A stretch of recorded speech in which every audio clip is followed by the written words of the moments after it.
Olá pessoal, tudo bem? Bruno Damasio da Psicometria Online aqui. Esse é mais um episódio da série Me Ajuda, onde eu recebo várias dúvidas de vocês pelo Instagram e respondo em formato de vídeo. Nesse episódio aqui, especificamente, a gente vai falar sobre construção, adaptação e validação de instrumentos. Então é isso, vamos que vamos!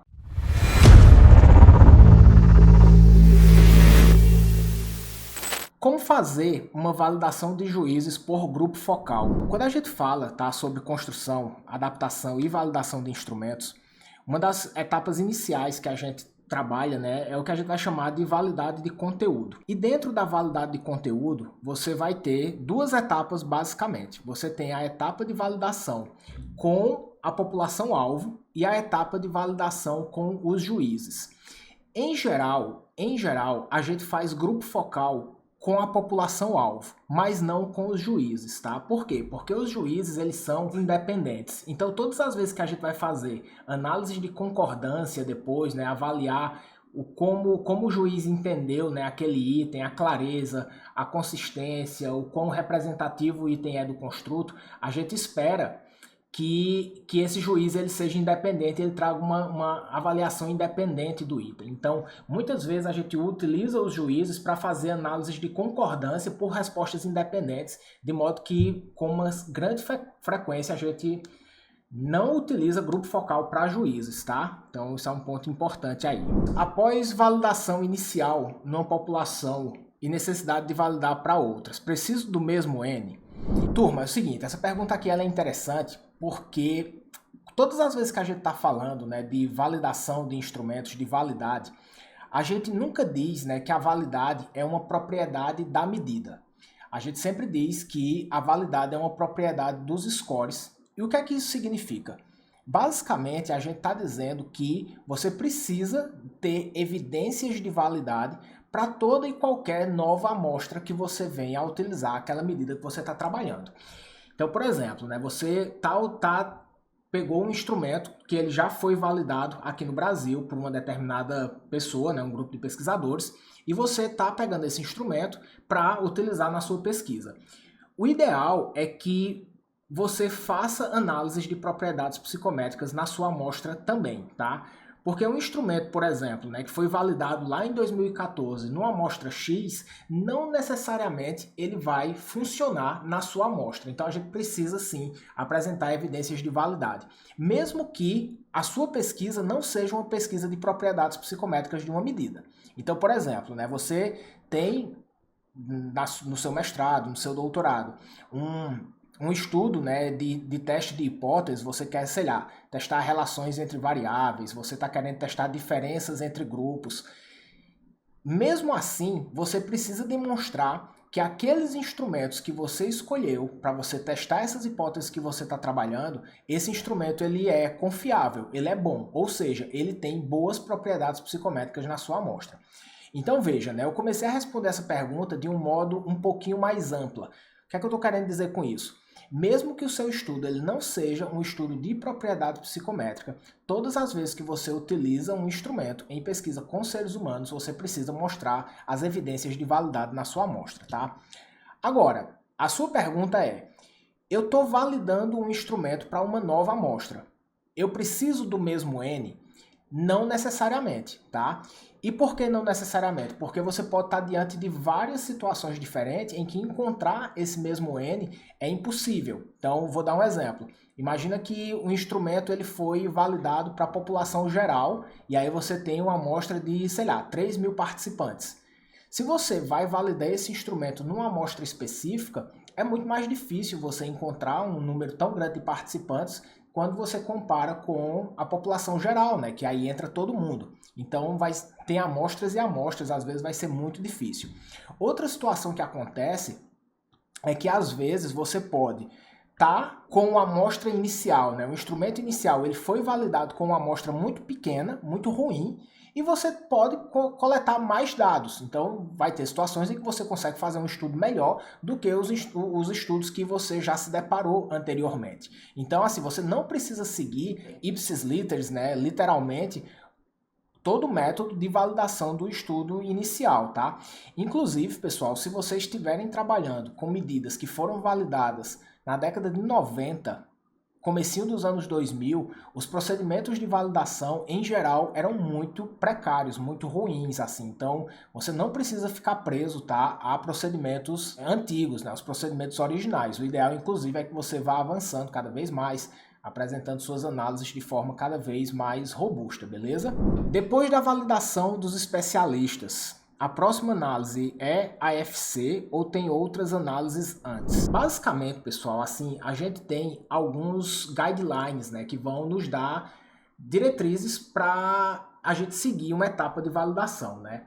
Então, eu diria, né, que a gente tem dois grandes guidelines assim que você pode utilizar para basear todo o seu processo de construção, adaptação e validação de instrumentos. O primeiro guideline, que ele é muito utilizado na psicologia e na psicometria, né? A psicometria, quando a gente pensa, ela muito derivada, né, ali inicialmente na psicologia, a gente tem o guideline que é o que a gente chama de standards, né? Os standards são um grande livro, né, que vai apresentar as evidências de validade, e esse standards ele foi desenvolvido por 3 associações. A Associação Americana de Psicologia, a APA, American Psychological Association. Depois a gente tem o Conselho Nacional de Medida em Educação, National Council on Measurement in Education, NCME, e uma terceira entidade, né, que criou, né, esse guideline, que é a Associação Americana de Pesquisa em Educação, a AERA, American Education Research Association. Essas 3 sociedades, pessoal, elas criaram, né, um grande livro que inclusive é gratuito, que é os standards da APA, tá? Deixa eu mostrar aqui para vocês esses standards, porque se você não conhece esse livro aqui, vale a pena conhecer e baixar gratuitamente, tá? Ó, esse livro aqui, para a área da psicologia, para a área da educação, ele é o principal livro de evidências de validade, tá? Então, se você estiver vendo agora essa imagem, tire um print aí, porque vocês vão conseguir baixar gratuitamente esse livro na internet. Depois desse livro, pessoal, depois dos standards, vocês vão ter os guidelines do COSME, né? Então o COSME é também uma enorme, né, sociedade, né, assim, um consenso, né, de pesquisadores que criam guidelines de validação do instrumento. Então, assim, vocês podem se basear nos guidelines do COSME, vocês podem também se basear aqui nos standards, que vocês vão estar muito bem respaldados, tá? Tem pequenas diferenças entre eles, mas tudo bem. Você escolhe uma referência e segue. Essas duas referências, pessoal, tanto os standards quanto os guidelines do COSME, elas têm uma estrutura muito parecida, começando por validade de conteúdo. Então, a validade de conteúdo é aquela validade onde você vai questionar as pessoas sobre se aquela medida que você está querendo construir ou adaptar, se ela é uma medida que está com os itens adequados, se os itens estão cobrindo, né, tudo que você está querendo mensurar, se eles estão bem escritos, está compreensível, beleza? Então, quando você passa por essa etapa de validade de conteúdo, tanto nos guidelines do COSME quanto no guideline dos standards, você tem 2 grandes grupos ali de pessoas a abordar na validade de conteúdo. Então você tem ali os especialistas, que são os juízes que são pessoas que entendem daquele construto que você está trabalhando, são experts na área, e depois você tem a população-alvo. Então a população-alvo são pessoas que representam aquela amostra que depois você vai coletar. Então, voltando aqui para a pergunta, né? Ó, depois da validação dos especialistas, a próxima análise é análise fatorial confirmatória ou tem outras análises antes? Então vamos lá. Depois que você faz a análise dos especialistas, que está dentro de validade de conteúdo, você vai precisar ir para uma outra etapa dentro de validade de conteúdo, que é a etapa da avaliação pela população-alvo, tá? Então, assim, ó, tá construindo um instrumento, tá criando um instrumento novo, ou você tá adaptando uma medida, não passe sem fazer uma validade de conteúdo com a população-alvo, beleza? Agora, depois que você faz essa validade de conteúdo, a sua próxima etapa é o que a gente vai chamar de validade baseada na estrutura interna. E aí é onde entra toda a parte de análise fatorial. A validade baseada na estrutura interna, então, ela vai mostrar a gente vai investigar se a estrutura daquele instrumento que você está trabalhando, se ele se encaixa com a teoria a qual aquele instrumento ele foi construído. Então eu gosto muito de dar um exemplo aqui, né? Você está trabalhando com burnout, tá? Então burnout, teoricamente, tem uma estrutura, né? Essa é a teoria mais aceita do burnout.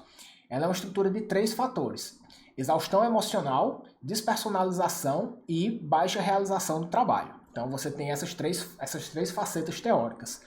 Se você cria um instrumento que é baseado nesse modelo tripartite do burnout, o que é que você espera em termos de estrutura fatorial? Você vai esperar, obviamente, que a sua análise fatorial encontre esses 3 fatores, né? Porque afinal de contas é o modelo teórico a qual baseou, né, a construção do instrumento. Então, análise fatorial vem logo depois de validade de conteúdo. Aí agora a pergunta é: análise fatorial confirmatória ou análise fatorial exploratória, né? Por algum motivo, a pessoa que fez aqui essa pergunta, ela colocou análise fatorial confirmatória.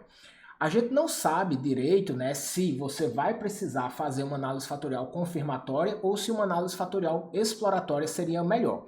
Então, se você estiver diante desse dilema, né, eu faço uma fatorial exploratória ou faço uma confirmatória, o que é que eu geralmente recomendo, tá?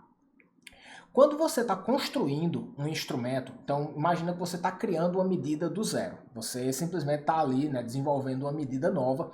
Você não tem, né, muitas bases empíricas para imaginar o que é que vai acontecer ali com a sua medida. Você, óbvio, né, construiu os itens, você tem todo um racional para pensar quais são os itens que fazem parte de cada um dos fatores. Então você tem uma teoria por trás.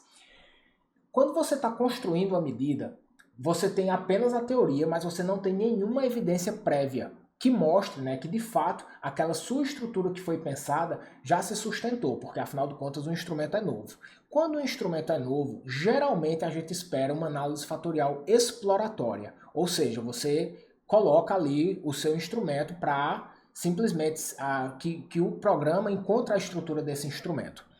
Agora, quando você está validando uma medida, adaptando uma medida que já existe, se você tiver um amplo corpo de evidências de validade, ou seja, você já tem muitas evidências que uma determinada estrutura fatorial funciona, aí você pode partir direto, eventualmente, para uma análise fatorial confirmatória. Então, o que é que eu estou querendo dizer com isso? Quanto mais evidências de validade prévias você já tiver, mais forte é a justificativa para você ir para uma análise fatorial confirmatória direto, beleza? É óbvio, né, que a ciência ela é feita também de padrões, né? Então, muitas vezes, assim, você pode realizar uma análise fatorial confirmatória num instrumento que você está construindo, que não tem nenhuma evidência prévia. Você pode. Afinal de contas, você pode até dizer assim: ah, eu já tenho a minha teoria e eu quero simplesmente confirmar a minha teoria e faço aqui uma análise fatorial confirmatória no instrumento novo. Agora, por padrão, em geral, não é isso que as revistas recebem. Então, a chance de você ser criticado é maior por essa tomada de decisão, beleza? Então, a dica, né, é quanto mais evidências prévias você tiver, mais vale a pena você ir direto para uma confirmatória, tá? Depois da confirmatória, aí tem outras etapas, mas que não fazem parte aqui da tua pergunta. O que é melhor? É melhor a gente trabalhar com o IVC ou a gente trabalhar com o CVC?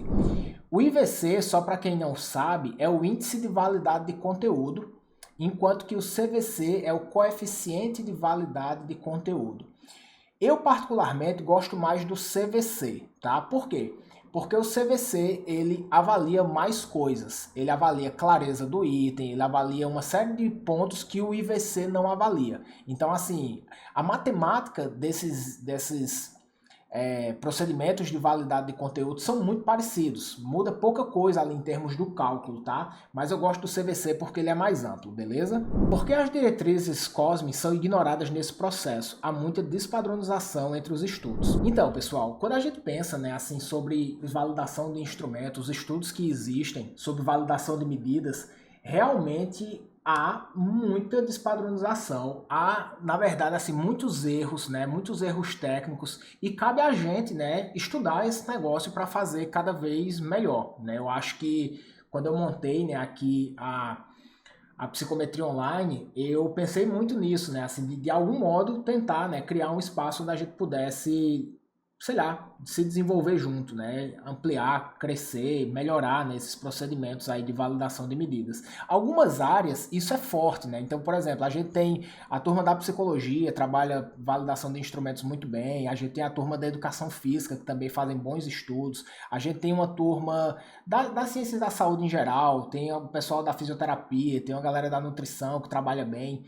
Mas a gente tem algumas outras áreas que, infelizmente, elas não têm muito acesso, né? Muita facilidade de acesso a essas informações. Então, é, é isso, né? Eu acho que quando a gente vê, né, muitas práticas sendo mal conduzidas, a gente precisa só melhorar, né, a quantidade de estudos bons que sirvam de base para os futuros estudos. A validação transcultural tem a mesma importância do que a adaptação. Quando a gente fala de validação e de adaptação, esses termos não são sinônimos, tá? Na real, até tem um outro termo que poderia ter entrado na pergunta, que é o tal da tradução, né? Então, olha só, eu primeiro quero diferenciar tradução e adaptação, tá?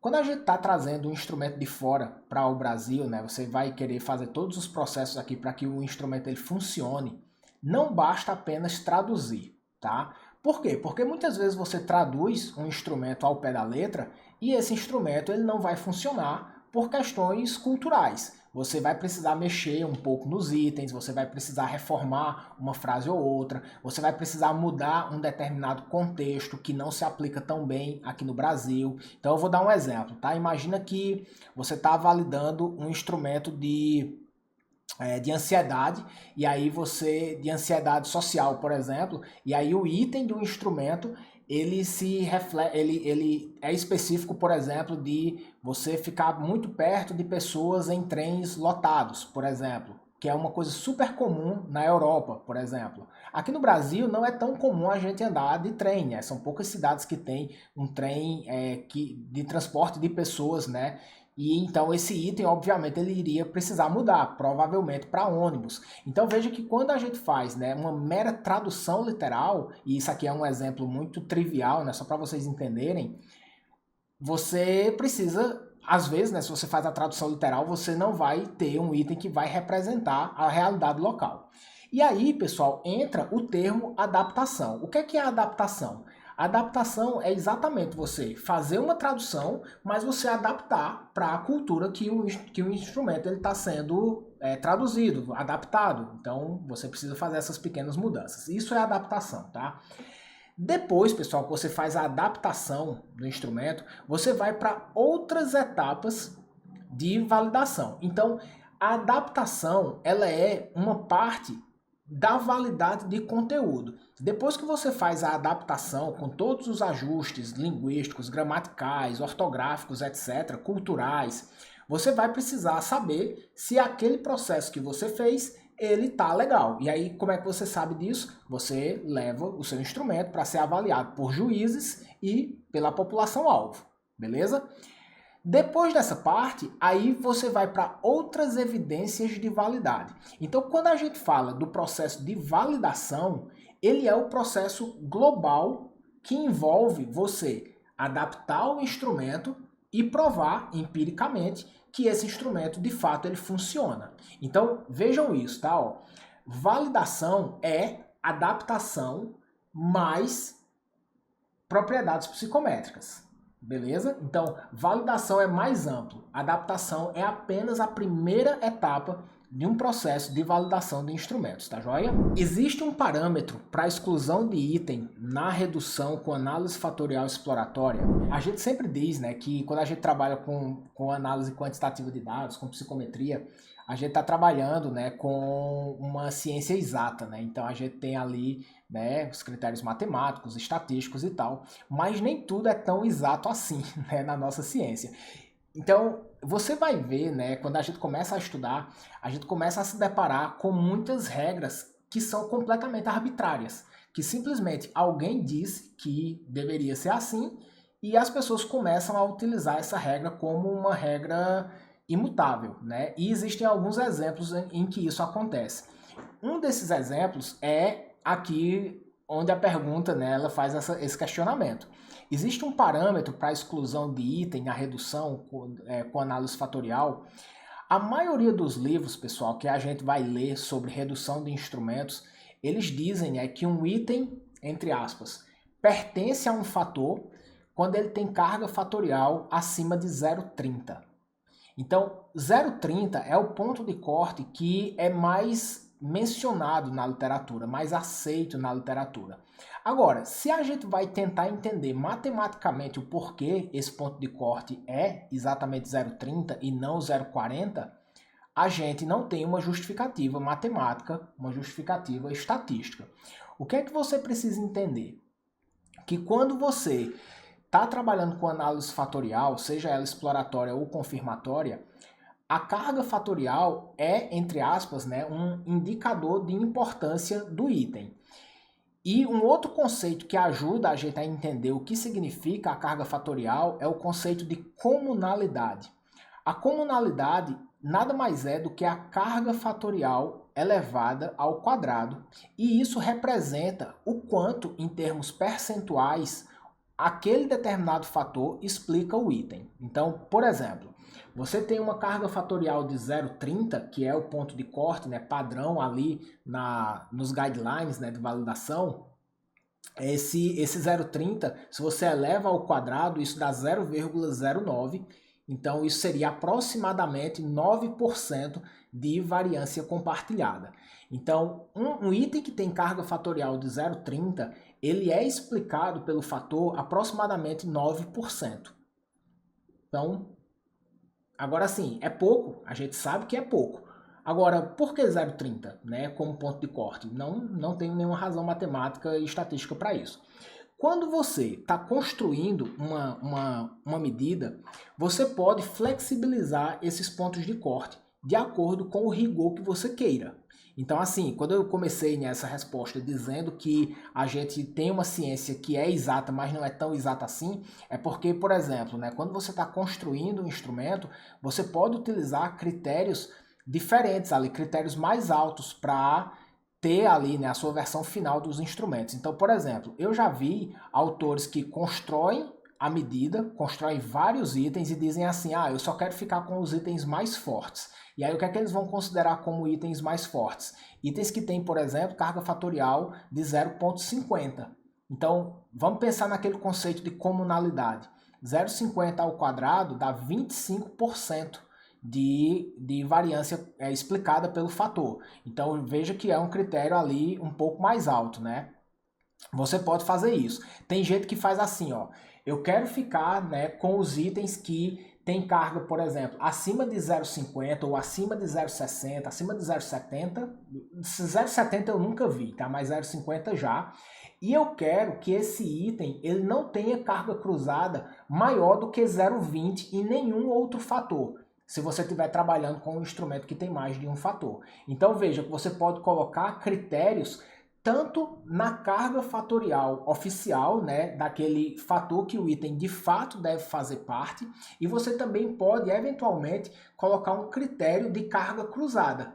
Então veja que aí, se você utiliza, né, dois critérios para decidir se o item fica ou não, quanto mais rigoroso você for nesses critérios, mais forte você vai ficar depois, né, com a sua versão final do instrumento, porque afinal de contas você vai estar limpando muito itens ali, né? Quanto mais alto for o seu critério, só vai passar os melhores itens. Agora, um ponto importantíssimo, tá? Em geral, pessoal, essa liberdade, né, para a gente escolher por meio de carga fatorial quem é que fica e quem é que sai, geralmente é melhor que você tenha essa liberdade no instrumento que seja seu, no instrumento que você esteja construindo, tá? Por quê? Porque, por exemplo, né, imagina que você está adaptando um instrumento que já é consagrado, um instrumento que já é muito utilizado lá fora. E aí você está fazendo o processo de adaptação e algum item eventual não funcionou tão bem assim. Aí na sua adaptação você diz assim, quer saber, eu vou cortar esse item fora e a versão brasileira aqui vai ficar com itens a menos. Então imagina, né, que a escala tinha 15 itens, aí você, na sua amostra, sei lá, 2 itens não funcionaram muito bem, e aí você resolve excluir 2 itens. A versão brasileira ficaria com 13 itens. E aí qual é o problema disso? Dois problemas principais, tá? Primeiro, a sua versão nacional, ela não vai ser diretamente comparável com as versões internacionais. E segundo, é que é possível que esses problemas nesses itens que você teve, ele é um problema da sua amostra e não necessariamente um problema da sua medida. Então assim, ó, se você está trabalhando com instrumentos dos outros, seja um pouco mais cauteloso nesse processo de refinamento, tá? Você pode até encontrar itens que não funcionaram, mas aí você diz, ó, nesse estudo, esses itens aqui não funcionaram, mas futuros estudos são importantes para que a gente tenha de fato clareza, né, se esses itens aqui realmente não são bons. E obviamente, né, olhar esses itens que não funcionaram aqui no seu processo de adaptação e lá para as tantas comparar com o que você já sabe de itens, desses mesmos itens em estudos lá fora, beleza? Compare sempre os resultados aqui do Brasil com o que você já tem de evidências internacionais. Alpha de Cronbach é eficiente em análises com 3 domínios? Estatísticos sugerem 5. Vocês trabalham com validação de medidas aqui, vocês devem saber, né, que a gente faz, geralmente, a gente faz uma análise fatorial e depois que a gente faz a análise fatorial, dentro da análise fatorial você pode ter toda aquela parte de índices de ajuste, né, uma série de critérios para você ver a qualidade da sua estrutura fatorial. E uma dessas formas de você ver a qualidade da sua estrutura fatorial é o que a gente vai chamar de análise de fidedignidade. Então a fidedignidade nada mais é do que você investigar o padrão de correlação nas respostas aos itens, porque se vários itens medem a mesma coisa, isso é a base lógica das análises de fidedignidade, tá? Se vários itens medem a mesma coisa, a gente espera que o padrão de resposta a esses itens seja muito semelhante. E quanto mais semelhante for o padrão de resposta aos itens, maior vai ser a fidedignidade da escala. O alfa de Cronbach é uma medida de fidedignidade e, embora ela seja a medida de fidedignidade mais utilizada, não necessariamente ela é a melhor, tá? Porque o alfa de Cronbach ele parte de um princípio que todos os itens têm exatamente a mesma relevância para o fator, o que não é verdade, tá? Mas isso é uma outra história aqui, é uma crítica ao alfa de Cronbach. Só que, pessoal, o alfa de Cronbach e outras medidas de fidedignidade, eles têm um problema, que é a quantidade de itens. Então, é muito difícil você ter um bom indicador de fidedignidade, seja ele um alfa de Cronbach ou um ômega de McDonald's, uma fidedignidade composta, se você tem poucos itens por fator. E aí aqui na pergunta, né, a pessoa colocou assim, ó, é eficiente em análises com 3 domínios, estatísticos sugerem 5. Pelo que eu estou entendendo aqui na pergunta, esses 3 domínios significa 3 itens, tá? Com 3 itens, é muito difícil você ter um alfa de Cronbach ou qualquer outra medida de fidedignidade alta. Por quê? Porque eles são dependentes do número de itens. Então, quando ele coloca aqui, né, a continuidade da pergunta, estatísticos sugerem 5, não é que 5 é o ponto de corte, sabe? Assim, não, tem que ser 5. Não é isso. Com 3, o alfa de Cronbach vai tender a dar baixo. Com 4 também tende a dar baixo, só que um pouquinho, né, melhor, porque tem mais item. Com 5 também tende a dar baixo e assim sucessivamente, tá? Então, aquele ponto de corte, né, que a gente tem de 0,70 para o alfa, ele é um pouco arriscado, tá? Por quê? Porque se você tem um instrumento com poucos itens, o seu alfa ele vai tender a dar baixo, mesmo que esses itens tenham uma boa carga fatorial, carga de 0,40, carga de 0,50. E você também pode cair no extremo oposto, que é o quê? Você tem uma medida muito grande e por causa da quantidade de itens você tem um alfa bom, mas essa medida ser ruim. Em geral, por exemplo, né, você ter itens ali com carga fatorial de 0,30, 0,40, só que pela quantidade de itens você tem um alfa alto. Então, pessoal, as medidas de fidedignidade, elas são... Eu vou utilizar um termo forte, mas é só porque não está me vindo outra palavra aqui na cabeça, tá? Mas é uma forma talvez meio precária da gente atestar que de fato a medida funciona, tá? Eu recomendo muito, pessoal, que quando vocês estiverem trabalhando com validação de instrumentos, vocês sempre apresentem os índices de ajuste, tá? Índices de ajuste. O SPSS não faz análise fatorial exploratória com índices de ajuste. Vocês não vão conseguir esse indicador pelo SPSS, mas vocês conseguem em outros bons softwares, como por exemplo o Factor, o JASP, Jamove. Todos esses softwares, eles conseguem fazer análise fatorial, seja exploratória ou seja confirmatória, e apresentar os índices de ajuste. Isso vai ser importante para complementar essa fidedignidade do alfa, tá? Ou de alguma outra fidedignidade que você esteja utilizando. Isso é extremamente importante, principalmente se você estiver diante de um cenário onde o seu instrumento tenha poucos itens por fator. Índice de validade de conteúdo e alfa de Cronbach são medidores suficientes para avaliar um instrumento? Eu diria que suficientes não, tá? Vamos entender a lógica dessas análises aqui. Índice de validade de conteúdo é um índice que você vai calcular na sua etapa inicial de validade de conteúdo. Depois, pessoal, como eu expliquei, depois que você sai da validade de conteúdo, você vai para uma outra evidência de validade, que é a evidência de validade baseada na estrutura interna, que aí vai entrar análises fatoriais, sejam elas exploratórias, confirmatórias. A depender do nível que você queira fazer, vai entrar também teoria de resposta ao item e vai entrar indicadores de fidedignidade, como por exemplo o alfa de Cronbach. Então vamos lá. Índice de validade de conteúdo para a validade de conteúdo.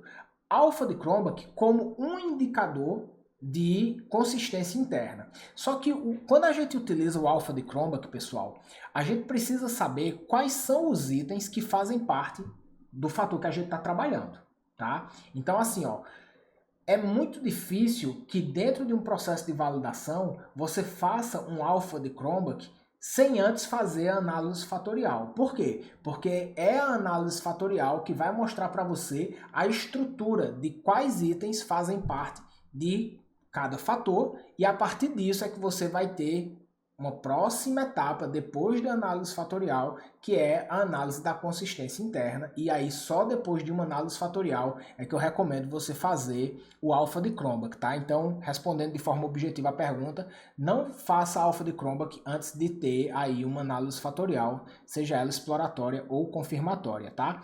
E se você estiver fazendo análise fatorial, até recomendo você não usar o alfa de Cronbach, beleza? No meu canal do YouTube, pessoal, eu tenho alguns vídeos sobre isso, tá? Tem até um vídeo que a capa é bem assim, alfa de Cronbach, não use esse indicador, beleza? Vale a pena vocês darem uma olhada lá. É um vídeo curto, tá? Onde eu explico alternativas melhores.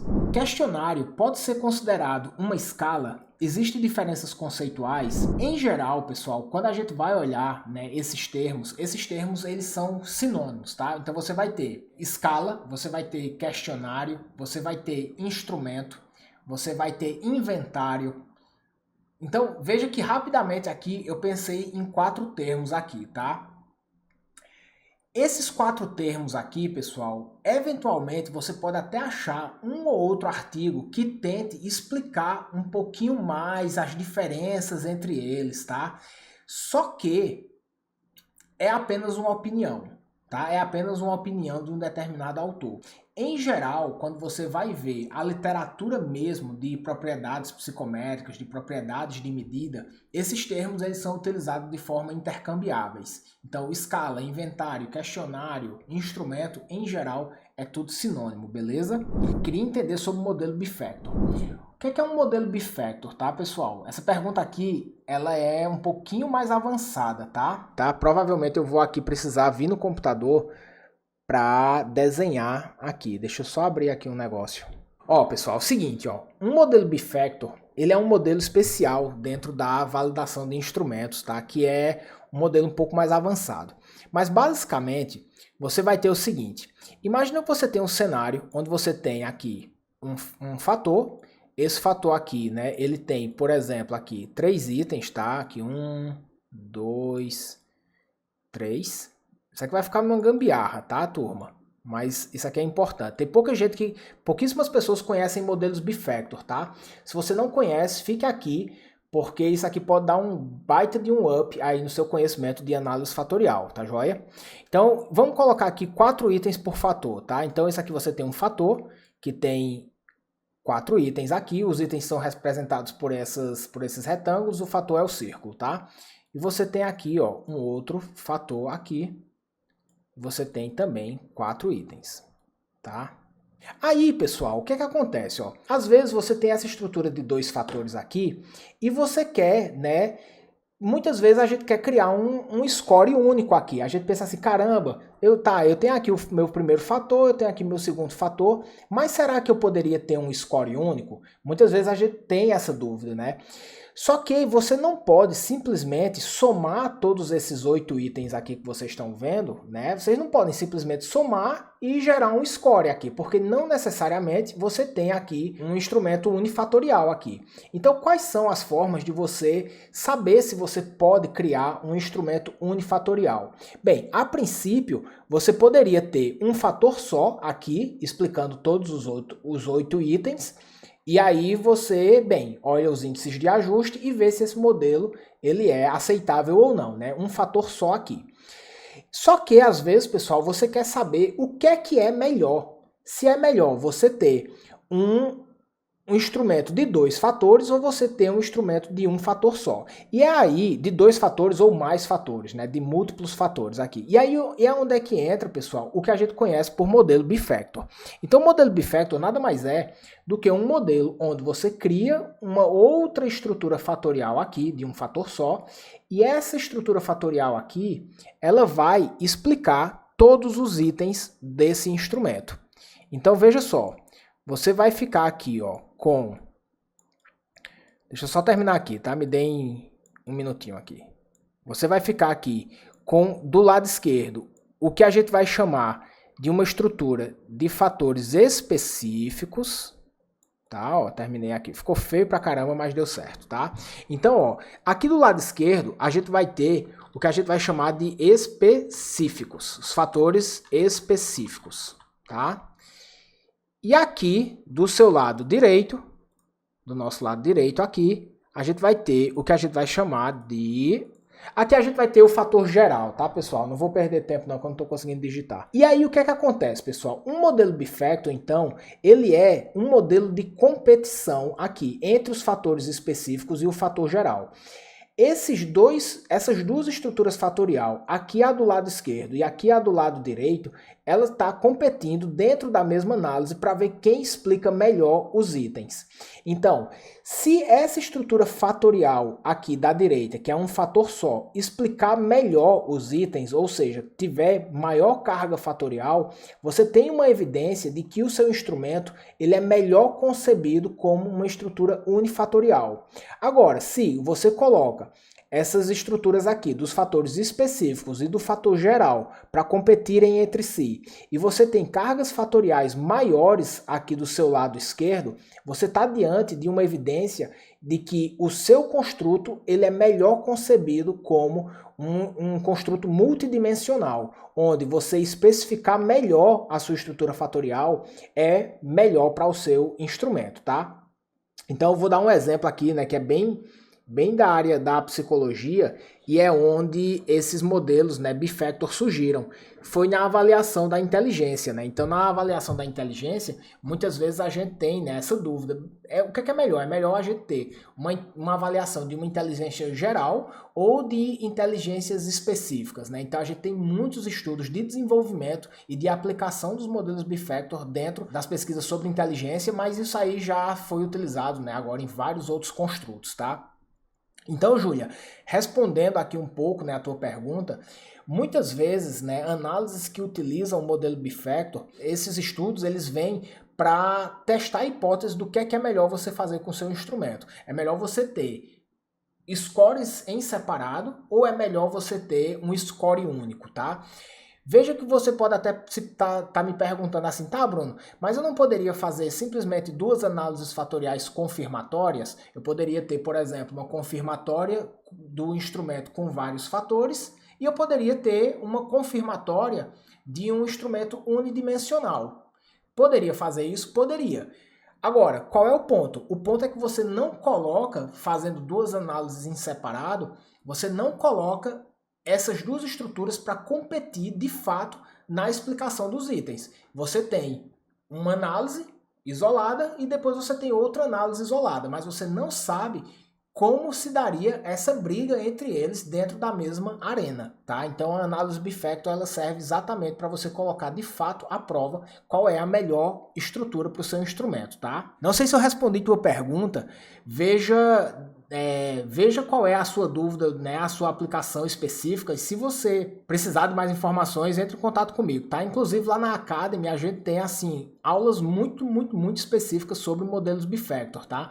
Inclusive mostrando como é que você sabe, né, para além da carga fatorial, qual das estruturas ganha, né, essa briga, tá? Porque você precisa olhar carga fatorial, você vai precisar computar a fidedignidade dos fatores específico e geral e olhar também a variância explicada do fator, tá? Esses são os três indicadores que você deve olhar para saber qual das estruturas está ganhando dentro de um modelo bifactor, se é a estrutura dos fatores específicos ou se é a estrutura do fator geral, beleza? O David perguntou o seguinte, ó, eu rodei um modelo bifactor e encontrei variância negativa em um dos itens, mesmo tentando constringir parâmetros. Abandono e passo para uma estrutura comum. Se você estiver rodando essa análise, né, com os melhores métodos de estimação, então, por exemplo, né, se você estiver rodando essa análise com métodos de estimação adequados para dados categóricos, e se você realmente não está conseguindo fazer o modelo rodar, infelizmente a gente tem que abandonar, tá? Óbvio, né? E isso, geralmente essa variância negativa aí, ela acontece com itens que são muito relacionados com os outros itens, né? Então você eventualmente tem uma multicolinearidade muito grande com esse item e ele está dando uma variância negativa, provavelmente, eu não sei se é exatamente o que aconteceu com você, que é uma carga fatorial maior que 1, tá? Isso se chama Haywood Case. Eu vou até escrever aqui no comentário para que você possa buscar soluções para isso, tá? Ó, Haywood Case. Tem alguns artigos interessantes sobre como você diagnostica e como você tenta corrigir o seu modelo, tá joia? Cecília perguntou o seguinte: análise fatorial exploratória e análise fatorial confirmatória pode ser com a mesma população? A minha resposta para essa tua pergunta é depende, tá? Eu acho que depende muito do que você quer fazer com essa análise fatorial exploratória e análise fatorial confirmatória, porque antigamente, a gente tinha, né? Antigamente era entendido como melhor prática. Hoje em dia já não é mais, mas ainda mesmo assim é muito utilizado. Que é o procedimento da gente separar as amostras, né? Então a gente tinha, geralmente a gente pegava a nossa amostra toda e dividia ela 50%. 50% para análise fatorial exploratória, 50% para análise fatorial confirmatória. Por que a gente fazia isso, né? Porque isso era comum. Geralmente as pessoas diziam assim, ó, com a primeira metade da amostra eu vou descobrir a minha estrutura fatorial. E com a segunda metade da amostra eu vou confirmar essa estrutura fatorial encontrada na análise exploratória. E geralmente, pessoal, as pessoas faziam isso porque dentro da análise fatorial confirmatória elas conseguiam extrair mais indicadores de adequação, né, da estrutura fatorial, que são os índices de ajuste. Então, você vai ver, né, estudos que você vai encontrar RMCA, CFI, TLI e alguns outros indicadores de índices de ajuste só na confirmatória. Mas isso é um erro, tá? Por quê? Porque as análises fatoriais exploratórias, quando elas são feitas em bons softwares de análise de dados, elas também geram índices de ajuste. Tá? Então assim, ó, se você eventualmente pensou em separar, né? Eu sei que a sua pergunta não é sobre separação, tá? Eu só estou dando um contexto para responder melhor ela. Se você pensou em separar a amostra para fazer exploratória e depois uma confirmatória no mesmo modelo, ou seja, você quer confirmar o modelo da exploratória, isso não se justifica, tá? Por quê? Porque você pode ter índices de ajuste na sua amostra total.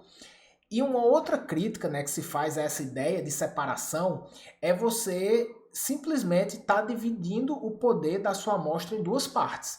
Então assim, ó, se você tem uma amostra de, digamos, 500 participantes e você divide 250, 250, cara, 250 é bem menos gente, você está perdendo poder amostral. E ainda tem uma outra crítica que se faz, que é assim, geralmente essa separação, ela é uma separação aleatória, ou seja, a pessoa, né, quem utiliza o SPSS faz isso, geralmente distribui aleatoriamente quem vai para um lado e quem vai para o outro. Bem, se é uma separação aleatória, essa aleatoriedade faz com que você de fato não tenha duas amostras. Você tem uma amostra só que dividida pela metade. Por quê? Porque o processo de randomização dos participantes nessa separação vai fazer com que você de fato acabe tendo a mesma amostra. Muito provavelmente, probabilisticamente, você vai ter a mesma amostra, só que cortada pela metade. Então, dividir a amostra hoje não é mais uma prática recomendada, tá? Aí você pode estar se perguntando, então eu devo fazer exploratória e confirmatória com a mesma amostra? Se for no mesmo modelo, para você testar o mesmo modelo fatorial, eu acho que não. Por quê? Porque, como eu disse, não faz sentido, já que você consegue ter os indicadores de índices de ajuste já dentro da exploratória, tá? Então, assim, não faça exploratória e confirmatória para testar o mesmo modelo. Seja na mesma amostra ou seja em amostra separada. Não faz muito sentido isso, tá? Agora, quando é que eu acho que vale a pena e eu acho plausível e totalmente compreensível você fazer exploratória e confirmatória na sua mesma amostra? Por exemplo, imagina que você está validando um instrumento, tá? E aí, esse instrumento ele tem uma estrutura fatorial lá fora, né? Vamos pensar, um instrumento lá dos Estados Unidos. Então você vai ter uma estrutura fatorial já conhecida, né, que veio lá de fora, só que eventualmente, isso acontece com muita frequência, você tem um instrumento que, quando ele é adaptado para outros países, você vai tendo outras estruturas fatoriais. Ou seja, a estrutura fatorial do instrumento não é estável, você tem várias versões. Aí você pensa, putz, esse instrumento aqui ele não me dá segurança, né, para eu saber qual é a melhor estrutura fatorial aqui, porque cada estudo mostra uma coisa. Então o que é que você pode fazer nessas situações? Você faz uma análise fatorial exploratória para que você encontre dentro da sua amostra qual é a melhor estrutura fatorial para o seu instrumento, para a sua amostra. Só que aí você pensa, putz, beleza, essa daqui é a estrutura que a análise fatorial exploratória encontrou. Mas será que outras estruturas fatoriais são plausíveis? Preste atenção nessa palavra, tá? Plausíveis. Você quer testar se outras estruturas fatoriais também são aceitáveis. E aí o que é que você pode fazer? Nessa situação específica, você pode fazer análises fatoriais confirmatórias para testar modelos alternativos. Então você pode fixar diferentes estruturas fatoriais e testar modelos alternativos para você ver se, para além da sua análise fatorial exploratória, algum outro modelo já existente na literatura se sustenta também, tá? Então essa hoje é a única situação onde eu vejo uma plausibilidade lógica de você ficar fazendo análise fatorial exploratória e confirmatória. Exploratória para encontrar o que você acha dentro da sua própria amostra e confirmatória para você testar modelos concorrentes, beleza? Ian perguntou o seguinte, isso aqui vai ser uma resposta bem rápida, tá? Qual é a melhor plataforma para fazer análise de dados? Se você está querendo saber, Ian, sobre softwares, tá? Para análise fatorial exploratória, o melhor software do mundo, para mim, hoje, é um softwarezinho pequenininho chamado Factor, tá? Factor, digite Factor Software, que vocês vão achar. O software ele é um programa que ele é desenvolvido por duas pessoas, né? Que é o Urbano Lorenzo Seva e o Pere Ferrando. E esses dois pesquisadores, eles são os maiores desenvolvedores de método de análise fatorial, exploratória. Então, tudo que eles desenvolvem em termos de técnicas, eles implementam dentro do Factor. Então, o Factor hoje, 2023, o Factor tem procedimentos de análise fatorial que foram desenvolvidos em 2023. É um absurdo esse software. Ele é, inclusive, mais avançado do que o próprio R, porque o R ele pega coisas que são colocadas no Factor e depois de um tempo é que o R se atualiza, tá? Então, para análise fatorial exploratória, o O Factor é o melhor software que eu conheço. Depois, para análise fatorial confirmatória, aí eu acho que o JASP é o melhor software desses de clicar, tá? De clicar, escolher, né, ali os itens, fator e tal, o JASP. O JASP para análise fatorial confirmatória, ele tem procedimentos um pouquinho melhores do que o JAMOV, tá? E se você trabalhar com R, aí beleza, né? O R ele faz muita coisa também, tá? Só que para exploratório eu recomendo o Factor, beleza? Bruno, sempre devo utilizar um teste semelhante ou que avalie o mesmo construto no processo de adaptação? Legal, pessoal. Olha só, eu acho que ao longo de toda essa live, né, aqui, eu falei, né, que a primeira evidência de validade é validade de conteúdo. Depois a gente vai ter a validade baseada na estrutura interna, e essa validade baseada na estrutura interna, o que é que ela é? É toda a parte de estrutura fatorial. Então, você saber, né, se a estrutura do seu instrumento é condizente com a teoria, né, isso é extremamente importante. E depois da estrutura fatorial, a gente tem uma outra evidência de validade, que é as evidências de validade baseada nas relações com medidas externas, que é como se fosse colocar o nosso instrumento à prova. Você precisa demonstrar por A mais B que aquele instrumento ele se relaciona com outros indicadores teoricamente relacionados. Então, dentro do guideline, né, da APA, né, os standards, você vai ter esse termo, tá? Que é evidência de validade baseada nas relações com medidas externas. Nos guidelines do COSME, você vai ter, salvo engano, validade estrutural, Structural Validity.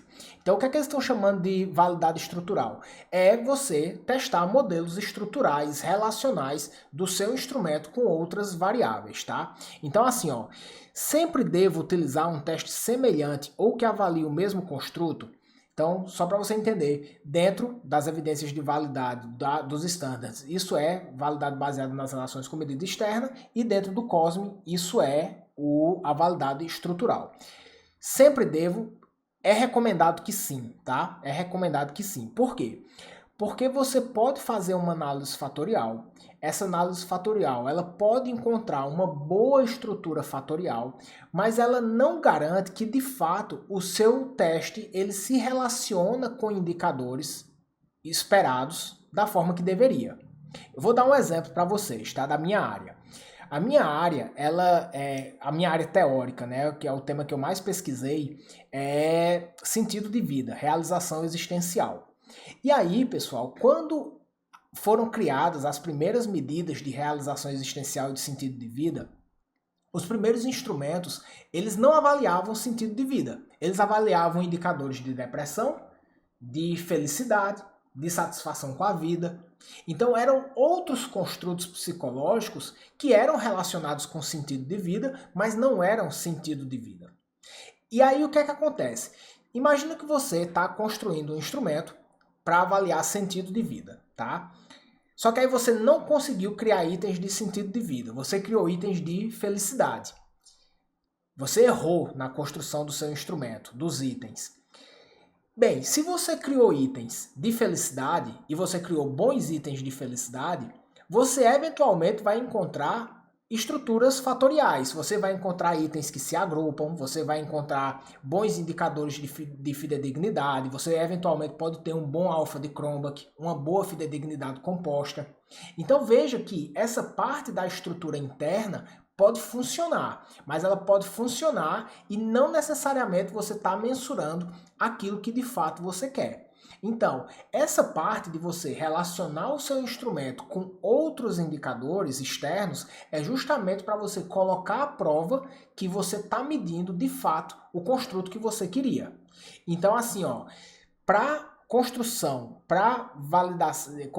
ou adaptação de instrumentos, é extremamente recomendado que você tenha pelo menos essas 3 evidências de validade.